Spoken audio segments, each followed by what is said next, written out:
लगमा में यहाँ पर बैगा हाट है। बैगा संस्कृति वैसे भी ये गोंडवाना हार्टलैंड है जो आदिवासी संस्कृतियों को बहुत खूबसूरती से आज तक सहेज कर रखे हुए है। आज ऐसे ही बैगा हाट से हम आपके साथ जुड़ रहे हैं। हमारे साथ जुड़ रहे हैं इस अंचल के आदिवासी नेता, सामाजिक क्षेत्रों में काम करने वाले लीडर्स, युवा, महिलाएं, स्व सहायता समूह की महिलाएं और भी बहुत सारे लोग। दरअसल इस कार्यक्रम का मकसद है बालाघाट जिले के बैहर अंचल की खूबसूरती को आपके बीच लेकर आना, आदिवासी परंपरा से आपको रूबरू करवाना। ये सब इसलिए क्योंकि आप भी जान सकें, शहरों में बैठकर या सुदूर आप कहीं बैठे हों, आप देख सकें कि मध्य प्रदेश कितना खूबसूरत है, यहाँ की आदिवासी संस्कृति कितनी रिच है, कितनी वैभवशाली है और इसे किस तरीके से सहेज कर रखा गया है। तो चलिए करते हैं शुरुआत। सबसे पहले मैं आपसे ये जानना चाहूँगा मैडम, आप अपना परिचय दें और आप बताएं आप किस तरीके से इस सेक्टर में काम कर रही हैं। मेरा नाम श्रीमती भगवंती सयाम, जनपद पंचायत बैहर की प्रधान हूँ मैं, और 5 वर्षीय हो गया मुझे, मैं जनपद अध्यक्ष हूँ। हम सब मिलकर सर्वदलीय अनेक विकास के काम कर रहे हैं। अनेकों काम हमारे क्षेत्र में हुए हैं, हमारे बैहर तहसील में भी हुए हैं। हमारे विधायक जी भी हर कार्यों में भाग लेते हैं और आदिवासियों के हितों में काम कर रहे हैं। कई ऐसे काम हुए हैं जिससे लोगों को लाभ मिल रहा है और भी हमारे क्षेत्र में ऐसे कई कामों की आवश्यकता है जिससे हमारे आदिवासी लोगों का विकास हो। आज भी हम विकास से दूर हैं। हमारे क्षेत्र में विकास होना चाहिए, चाहे सड़क का मामला हो, चाहे पेयजल व्यवस्था के मामला हो। कई ऐसे गांव हैं आज भी जिनको, जो बैगा लोग हैं, उनको राशन नहीं मिल रहा है। मेरा क्षेत्र है गढ़ी क्षेत्र, एक गांव है घुरसी बहरा, जहां आज 6 महीना हो गया उनको राशन नहीं मिल रहा है। ऐसे लोगों को राशन मिलना चाहिए और क्षेत्र का विकास ऐसे में कैसा होगा, इसके लिए हम सबको मंथन करना होगा।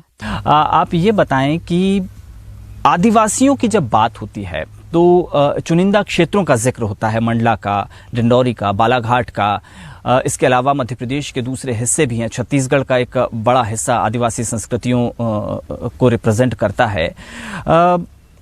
बीते वर्षों में, अगर हम बीते कुछ दशकों की बात करें तो आदिवासियों के जीवन स्तर में किस तरीके से सुधार आया है। हम एक छवि बनती है आदिवासियों का जब नाम होता है, तो उस छवि को तोड़ पाने में कितना सक्षम हुए हैं और विकास की राह पर कितने आगे बढ़े हैं। सर, हमारा आदिवासी बाहुल्य क्षेत्र है और हमारे क्षेत्र में विशेष जाति में बैगा प्रजाति के लोग हैं, गोंड समाज के लोग हैं और हमारा क्षेत्र है विकास के क्षेत्र में दूर दराज तक जहाँ पर सड़कें नहीं थी, उन दूर दराज के गाँव में सड़कें बनी हैं, विद्युतीकरण हुआ है और लगातार हमारा जो आदिवासी बाहुल्य क्षेत्र था, उन क्षेत्र में जो लोग हैं अपनी झोपड़ियों में रहा करते थे, वहाँ पर सरकार के माध्यम से सभी को मतलब मकान पीएम आवास के माध्यम से मकान मुहैया कराई गई है। इसके पहले होम स्टे के माध्यम से बैगा परिवारों को भी, आदिवासी परिवारों को भी कच्चा मकान उपलब्ध कराया गया था। धीरे धीरे पीएम आवास के माध्यम से पक्के मकान बनाए जा रहे हैं और शिक्षा के क्षेत्र में भी हमारा जो आदिवासी बाहुल्य क्षेत्र है काफ़ी आगे बढ़ चुका है। मैं अगला सवाल आपकी तरफ लेकर आना चाहूँगा। आप सामाजिक क्षेत्र में काम करते हैं, आप लोगों के किस तरीके के अनुभव हैं यहाँ पर लोगों का जीवन स्तर सुधारने में, शिक्षा का स्तर सुधारने में, सामाजिक स्तर सुधारने में? वो इसीलिए क्योंकि पिछड़ेपन का दाग एक ऐसा होता है जो सारे प्रयत्नों को पीछे छोड़ देता है। तो इस पिछड़ेपन से उभरने के लिए विगत वर्षों की यात्रा में आप लोगों ने किस तरीके से काम किया है? मेरा नाम प्रकाश डहरवाल है और मैं समाज सेवा के क्षेत्र में विगत 20 वर्षों से काम कर रहा हूँ।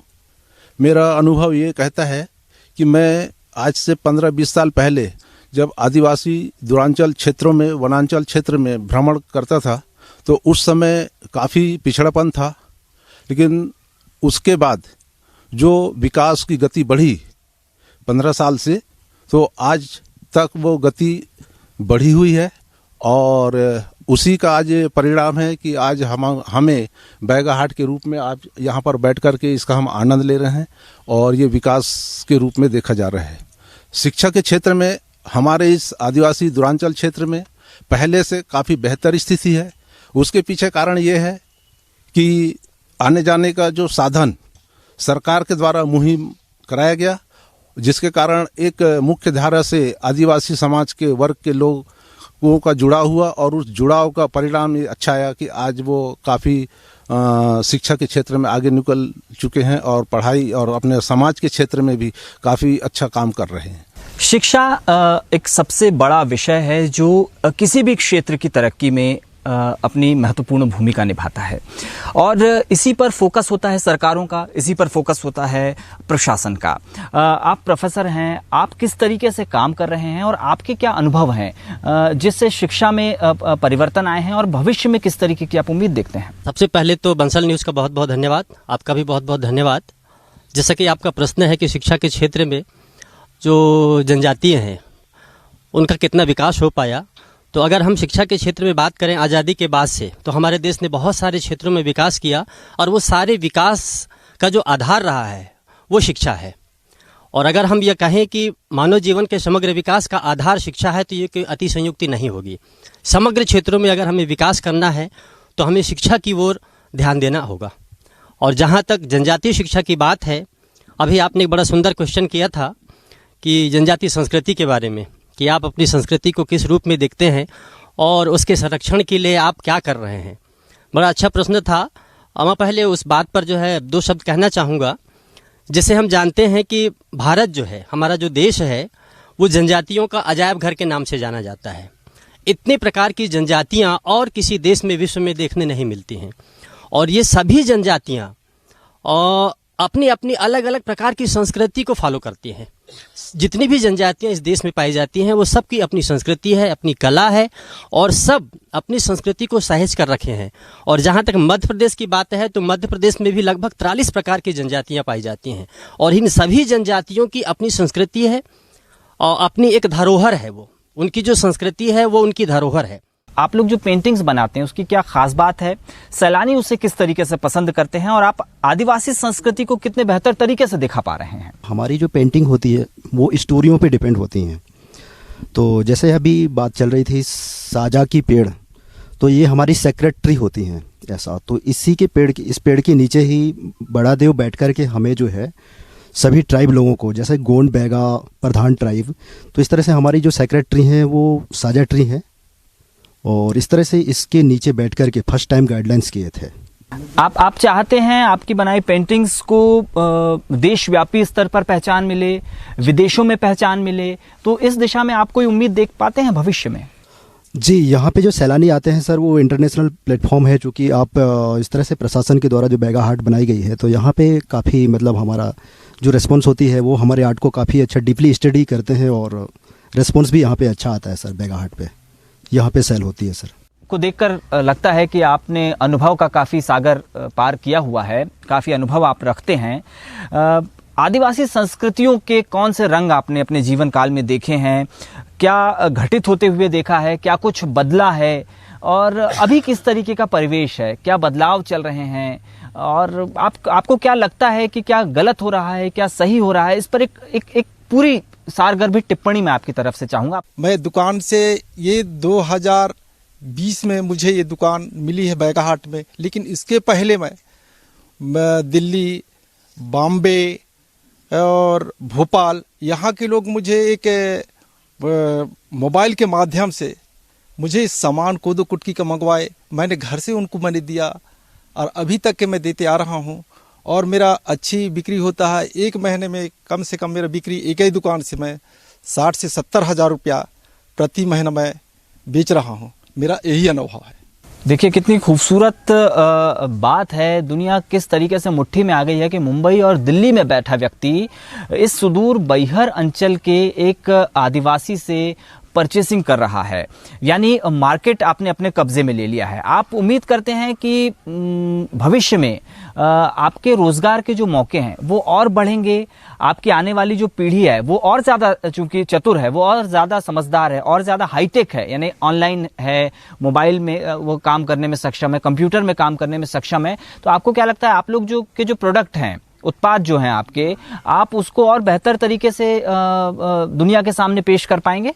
मैं सर क्या है कि मेरा बहुत यानी 60 साल के बाद 2 साल का मेरे को मौका दिया है सर। 2 साल में मैं मेरे पीढ़ियों को, मैं मेरे लड़के हैं 2, उनको मैं इसी कोदो कुटकी या बांसपीरी के या अन्य जो गांव की चीज होती है सर, उससे जो मैं आगे उनके बढ़ाने के लिए देखता हूं। अगर मुझे शासन से कोई कुछ मिल जाए, माने मेरे बच्चों को, मेरे को नहीं मेरे बच्चों को, तो मैं बहुत अच्छा उनका आभारी बनूंगा और मेरे बच्चे और मेरे आने वाली पीढ़ी बहुत और आगे इसके ऑनलाइन के माध्यम से कहो या फिर कोई मोबाइल के माध्यम से फ़ोन कर हमको मांगे। अभी तक के तो मांगे हैं साहब। कोरोना के समय में मैंने इसी दुकान के माध्यम से घर से आकर मैंने लोगों को शहद दिया, छोटी मक्खी का, कोदो कुटकी के चावल दिया। सर, आपसे मैं सवाल पूछना चाहूँगा, आप कहाँ से हैं और आपकी क्या सोच है? अगर हम पूरे टोटालिटी में बात करें तो इस पूरे अंचल को लेकर आप इस वक्त क्या महसूस करते हैं? क्या आदिवासी अपनी संस्कृति से अब भी चिपका हुआ है, उसे लेकर चल रहा है, या वो परिवर्तन का साक्षी बन रहा है? पहले तो आपको मैं बहुत बहुत धन्यवाद देना चाहूँगा जो हम लोगों को इस आदिवासी अंचल में आकर के जागरूक कर रहे हैं, समाज को जागरूक कर रहे हैं, जनप्रतिनिधि को जागरूक कर रहे हैं। इस बात के लिए मैं आपको बहुत बहुत धन्यवाद। मेरा नाम यशवंत मागरे, मैं ग्राम पंचायत उप सरपंच हूँ छपला। अभी वर्तमान जो समाज जो जागरूक हो रहा है, बहुत जागरूक हो रहा है, ऐसा नहीं है, बहुत से जागरूक हो रहे हैं समाज, आदिवासी समाज, बैगा समाज। सरकार बहुत सी योजना उनको दे रहा है, PM आवास दे रहा है, बहुत सी योजना उनको मिल रहा है, यानी हर पंचायतों में मिल रहा है। मैं जन प्रतिनिधि हूँ पंचायत का जी। तो सरकारी योजनाएं लोगों तक पहुंच रही हैं? बिल्कुल पहुंच रही है। तो इसके लिए राज्य शासन का धन्यवाद किया जाना चाहिए। बिल्कुल राज्य शासन को धन्यवाद करना चाहिए, केंद्र शासन को धन्यवाद करना चाहिए हम लोगों को। और अगर कहीं कोई कमियां रह गई हैं तो उस दिशा में कोशिश भी कहीं होनी न चाहिए। कहीं कोई चीज की कमियां होती है, ऐसा नहीं कि बराबर किसी को मिल जाए योजना का फायदा। सामाजिक क्षेत्र में काम कर रहे एक और व्यक्ति से की तरफ हम चलते हैं, जिनके पास लंबा अनुभव है और लगातार आदिवासियों के बीच काम कर रहे हैं। आपके किस तरीके के अनुभव रहे हैं? और अगर हम बात करें एक पूरी विरासत की, तो उस विरासत को आदिवासियों के बीच सहेजने के लिए, उन्हें सही दिशा देने के लिए और विकास से उन्हें जोड़ने के लिए आप किस तरीके से काम कर रहे हैं? सर, मैं 64-65 के दशक में जाता हूँ। मैं उस समय देखा कि आदिवासियों का हाल, गोंडों का हाल, बैगाओं का हाल और जो अंचली लोगों का हाल इतना बेहाल था, जहाँ तक के कि उनके पास में जो पूर्वज लोग सोना चांदी, गाय भैंस इकट्ठा करके जो रखे थे, वो सारी पेट भरने, उस समय में अकाल भी पड़ती थी। अकाल के स्थिति में पूरे जेवर जट्टा सब उनके खाली हो गया। ऐसे परिस्थिति में पेट भर खाने को अनाज नहीं मिलती थी।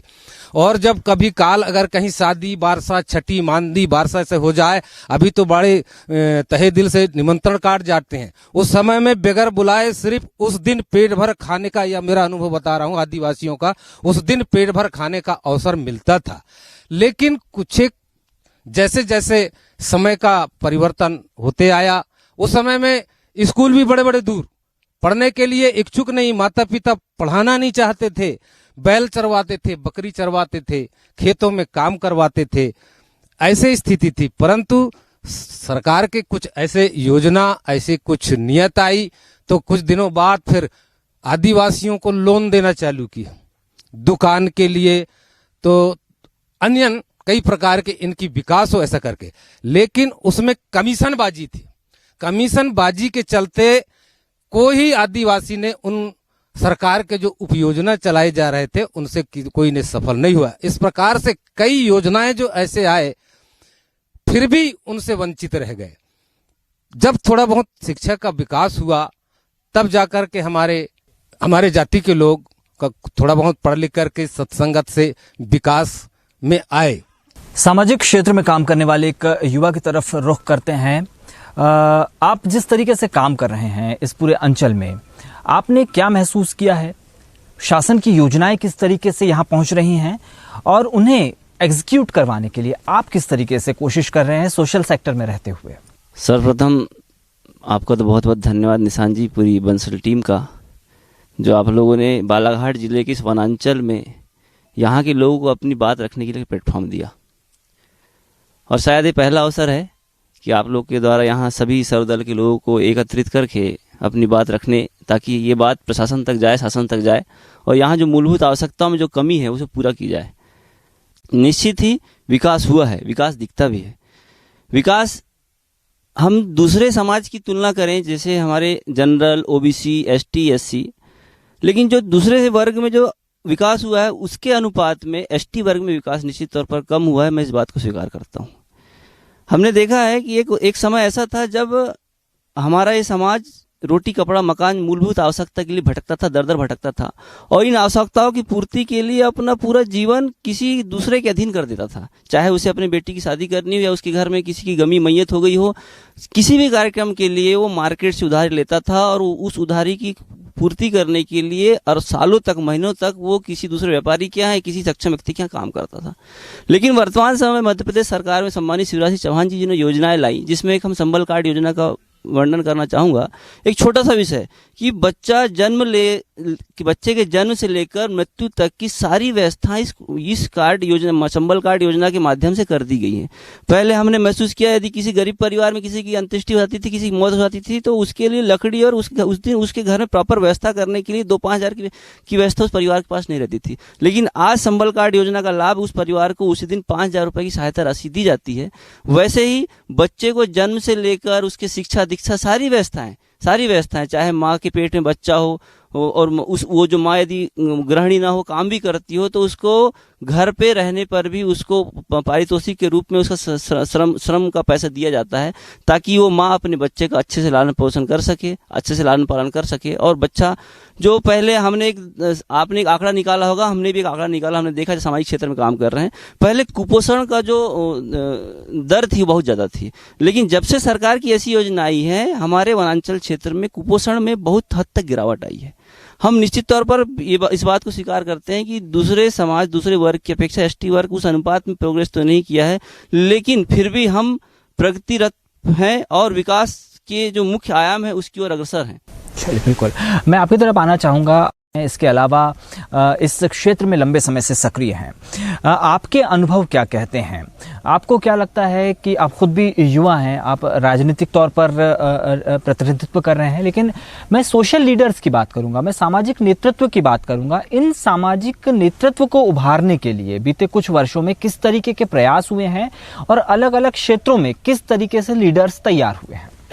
सर्वप्रथम तो निशांत जी आपका और बंसल न्यूज टीम का हृदय से धन्यवाद, क्योंकि आप पहली बार मीडिया में, इलेक्ट्रॉनिक मीडिया में पहला ऐसा अवसर है जब बैहर क्षेत्र में किसी सामाजिक मुद्दे पे चर्चा हो रही है। और मुझे लगता है कि बंसल न्यूज का जो है इसने बालाघाट जिले से कुछ ज़्यादा ही है, क्योंकि अभी 2 महीना पहले भी एक कार्यक्रम जिसमें हम लोग गए थे, जिसका नाम था बदलेगा बालाघाट, उस कार्यक्रम में भी मैं था। तो आप लोगों को बहुत बहुत धन्यवाद। डेवलपमेंट की जब हम बात करते, विकास की जब हम बात करते, तो बहुत सारी चीज़ें विकास के रूप में देखने को तो मिलती है, लेकिन जितना विकास है उतनी ही समस्याएं हैं। हम यदि कहते हैं कि लोग शिक्षित हो रहे हैं, तो निश्चित रूप से शिक्षित तो हो रहे हैं, लेकिन क्या हर शिक्षित व्यक्ति को नौकरी मिल पाना संभव है? क्योंकि यदि हम आंकड़ों के आधार पर बात करें तो प्रतिवर्ष हम देखते हैं कि लगभग 2 लाख से ज्यादा बच्चे जो है 10वीं की परीक्षा में शामिल होते हैं। 1.5 लाख करीब जो है 12वीं की परीक्षा में शामिल होते हैं, और 50,000 ग्रेजुएट और पोस्ट ग्रेजुएट होते हैं। ये प्रतिवर्ष का आंकड़ा है। लेकिन क्या उस अनुपात में सरकारी नौकरी मिल पाना संभव है? ये कभी संभव नहीं है। और चूंकि जैसा कि आपने कहा कि हमारा जो क्षेत्र है वो प्राकृतिक रूप से रिच क्षेत्र है, और मैं बड़े गर्व के साथ कहता हूं कि हमारा जो बैहर है वो प्राकृतिक संसाधनों में, चाहे वन के आधार पे हो, चाहे खनिज संपदा के आधार पे हो, निश्चित रूप से जितनी संपदा हमारे पास उपलब्ध है उतना बालाघाट जिले में कहीं नहीं है। और मैं केवल इतना कहना चाहूँगा कि अगर हम लोगों को रोजगार से यदि जोड़ना चाहते हैं, आज जैसे राष्ट्रीय उद्यान कान्हा है, हमारे यहाँ बहुत सारे होटल है, मोटल हैं, रिसोर्ट है, लेकिन यहाँ पर काम करने वाले मैक्सिमम जो लोग हैं वो बाहर के। तकनीकी स्थानीय लोगों को काम मिलेगा, लेकिन जैसा कि रोजगार का एक अपना वो होता है कि जो प्रशिक्षित होगा केवल रोजगार उसको मिलेगा, हर किसी को रोजगार नहीं मिल सकता। हमारे यहाँ कहीं ना कहीं तकनीकी शिक्षा, व्यावसायिक शिक्षा का अभाव है, जिसके कारण ये सब चीज संभव नहीं है। हमारे पास कॉपर प्रोजेक्ट है जहाँ पे हजारों लोग काम करते हैं, लेकिन उसमें भी बहुत सारे लोग जो है बाहर से आते हैं। हमारे पास मॉयल उकवा है, वहाँ पे भी सैकड़ों लोग काम करते, मैक्सिमम लोग बाहर से आते हैं। तो वहाँ जो लगने वाले स्किल्ड लेबर है, उन स्किल्ड लेबरों को जो प्रशिक्षण की आवश्यकता है, वो प्रशिक्षण की व्यवस्था हमारे क्षेत्र में होनी चाहिए। जब ऐसा होगा तो निश्चित रूप से जो है पूरे क्षेत्र की तस्वीर बदलेगी। बिल्कुल बिल्कुल।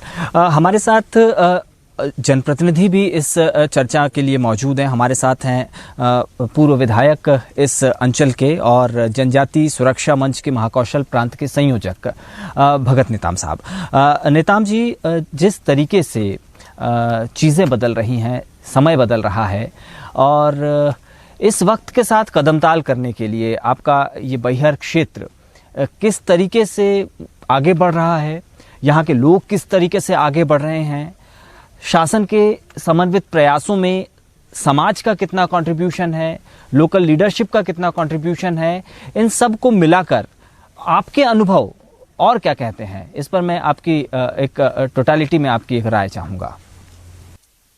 जिस गति से और जिस प्रकार से विकास की प्रक्रिया को सार्वजनिक और व्यक्तिगत आगे बढ़ जाना चाहिए था, उसमें कमी रही, गति उतनी नहीं रही। लेकिन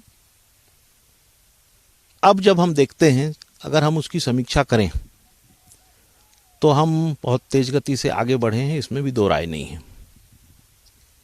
और हम मध्य प्रदेश के परिप्रेक्ष्य में अगर बात करें तो समग्र रूप से हमने कुछ विषयों को सामाजिक दृष्टि से, आर्थिक दृष्टि से, शैक्षणिक दृष्टि से हमने उठाया भी। विभिन्न मंचों के माध्यम से ये बात आई है और उसी के आधार पर बहुत से निर्णय भी सरकार के द्वारा हुए हैं। अभी पिछले 18 सितंबर को शंकर शाह रघुनाथ शाह के बलिदान दिवस पर जबलपुर में देश के यशस्वी गृह मंत्री अमित शाह जी की उपस्थिति में एक कार्यक्रम का आयोजन हुआ था श्रद्धांजलि का। उसमें लगभग 18 बिंदुओं को लेकर के सरकार ने अपना दृष्टिकोण स्पष्ट किया। न कि चाहे इन 89 ब्लॉक्स में राशन आपके द्वार योजना, यानी कि एक एक आदिवासी परिवार को राशन से वंचित ना होना पड़े, और उसके लिए भी ट्राइबल वर्ग के हमारे जो नौजवान हैं उनको फाइनेंस करके गाड़ी देना, 26,000 रुपया उसकी मासिक राशि भुगतान का निर्णय, और उसी के हाथ में उसको काम करने का अवसर। अंत में मैं जो स्थानीय विधायक हैं बैहर के संजय उइके जी, आपकी तरफ आना चाहूँगा। उइके जी, आप जनप्रतिनिधि हैं, लंबे समय से आपकी एक राजनीतिक यात्रा रही है, आप इस क्षेत्र को बहुत करीब से समझते हैं, देखते हैं। कौन सी आदिवासियों की समस्याएं हैं जिन्हें एड्रेस किए जाने की सबसे ज़्यादा ज़रूरत है, और किन बातों के लिए आप शासन का धन्यवाद भी करना चाहेंगे जिसकी वजह से जनजातीय लोग मुख्य धारा से जुड़ पाए हैं? तो हमारा जो कल्चर है, हमारी जो संस्कृति है, हमारी संस्कृति के संरक्षण के लिए भी संविधान में बातें कही गई हैं। लेकिन ये सारी चीज़ें, चाहे हमारी संस्कृति की हो, चाहे हमारे सामाजिक विकास की बात हो, अधोसंरचना का विकास हो, क्षेत्र की विकास की बात हो, ये तब तक आगे नहीं बढ़ पाएगा जब तक हम अपने समाज के लोगों को शिक्षा की ओर जागृत नहीं करेंगे। अभी तक होता ही आया है शिक्षा के क्षेत्र में कि जो शिक्षा नीति हमारी आदिम जाति कल्याण विभाग की जो शिक्षा नीति होती है, वो शिक्षा विभाग जो होता है, उस शिक्षा विभाग की जो शिक्षा नीति होती है उसको आदिम जाति कल्याण विभाग एक्सेप्ट करके वही शिक्षा नीति लागू करता है। सबसे पहले तो आदिवासी क्षेत्र की भौगोलिक स्थिति अलग होती है, हमारी भाषा, हमारी बोली अलग होती है। तो हमारे जो आदिवासी बच्चे हैं उनको सीख पाएँ, वो अच्छे से समझ पाएँ, उसके लिए ये आवश्यक है कि एक अलग शिक्षा नीति हो, उनकी बोली भाषा में शिक्षा दी जानी चाहिए। ये हमारे लिए बहुत आवश्यक है। आपको एक आंकड़ा मैं बताना चाहूँगा कि अभी 2011 की जनगणना के आंकड़े हैं कि केवल 37% बच्चे मध्य प्रदेश के केवल हायर एजुकेशन की ओर जाते हैं, उस शिक्षा की ओर जाते हैं, और उसमें से भी मेडिकल और इंजीनियरिंग में बामुश्किल 3% बच्चे हमारे जा पाते हैं। ये हमारी शिक्षा नीति रही है। तो शिक्षा नीति में बदलाव की आवश्यकता, हमारे आदिवासी अंचल के लिए एक अलग शिक्षा नीति बनाने की आज सबसे ज़्यादा आवश्यकता है। इस बात को हम सरकार की तरफ से आपके माध्यम से सरकार का ध्यान आकर्षित कराना चाहेंगे। हम तो अपनी बात विधानसभा के अंदर में रखते ही हैं, लेकिन आपके माध्यम से भी ये बात सरकार तक जानी चाहिए कि आदिवासी क्षेत्रों में अगर शिक्षा का स्तर बढ़ाना चाहते हैं तो एक अलग शिक्षा नीति लागू करनी होगी। दूसरी बात, निश्चित तौर पे विकास धीरे धीरे हुआ है, लेकिन जितनी अपेक्षा थी, जिस गति से विकास आदिवासी क्षेत्र में होना चाहिए था, रोड, सड़क, बिजली, पानी, स्कूल, भवन, ये सारी चीज़ें तो सने सने धीरे धीरे हो रही है, लेकिन जो मूल है शिक्षा के साथ वो है रोजगार। हमारे आदिवासी भाइयों के पास रोजगार के अवसर नहीं है। जैसा बहुत सारे हमारे अभी आपके डिबेट में बहुत सारे साथियों ने कहा कि रोजगार के अवसर मिलने चाहिए, लेकिन ये भी सरकार की बाध्यता है, कोई भी सरकार हो, ये सरकार की बाध्यता है कि सबको नौकरी नहीं मिल सकती है। तो मेरा विचार ये है कि हमको, जैसा गांधी जी ने कहा था, 70 साल पहले गांधी जी ने कहा था कि गांव की जो चीज़ें हैं, गांव में लघु उद्योग, कुटीर उद्योग हम वहाँ खोलें और उसके माध्यम से गांव के लोगों को रोजगार उपलब्ध हो। तो ये हमारा जो आदिवासी अंचल है, इसमें आप देख रहे हैं कि कान्हा नेशनल पार्क है, यहाँ इको टूरिज्म की बहुत ज़्यादा संभावना है। केवल कान्हा नेशनल पार्क पर्यटक की स्थल पे नहीं हो सकता, हमारे पास बहुत अच्छे पर्यटक स्थल हैं, बड़े बड़े अच्छे डैम हैं, पिकनिक स्पॉट हैं, जहां हम इको टूरिज्म डेवलप कर सकते हैं। और यहाँ बहुत सारी ऐसी चीज़ें हैं जो हार्टिकल्चर में हम आगे बढ़ सकते हैं। एक बहुत ही सारगर्भित चर्चा यहाँ पर कान्हा नेशनल पार्क के बफर जोन में, जिस बैगा हाट में हम बैठे हुए हैं, यहाँ पर सोसाइटी यानी हमारे समाज के विभिन्न क्षेत्रों के लोग जुड़े, जनजातीय लोग जुड़े, महिलाएं जुड़ी, जनप्रतिनिधि और युवाओं ने बहुत बेबाकी से, बहुत ही गंभीर विचार विमर्श किया कि किस तरीके से आदिवासियों के जीवन स्तर में बदलाव होना चाहिए। और जो बात निकल कर सामने आई, बहुत महत्वपूर्ण मुद्दे आए कि किस तरीके से शिक्षा का स्तर बढ़ना चाहिए, किस तरीके से शिक्षा रोजगार मूलक होनी चाहिए, शिक्षा नीति पर भी बात हुई। इसके अलावा और भी जो विभिन्न विषय हैं जो जनजातीय जीवन स्तर को सुधार सकते हैं और उन्हें एक नई पहचान दे सकते हैं। तो इन सब बातों को मिलाकर इस चर्चा में शामिल होने के लिए आप सभी का बहुत बहुत धन्यवाद और आप सभी देखते रहिए बंसल न्यूज़। नमस्कार।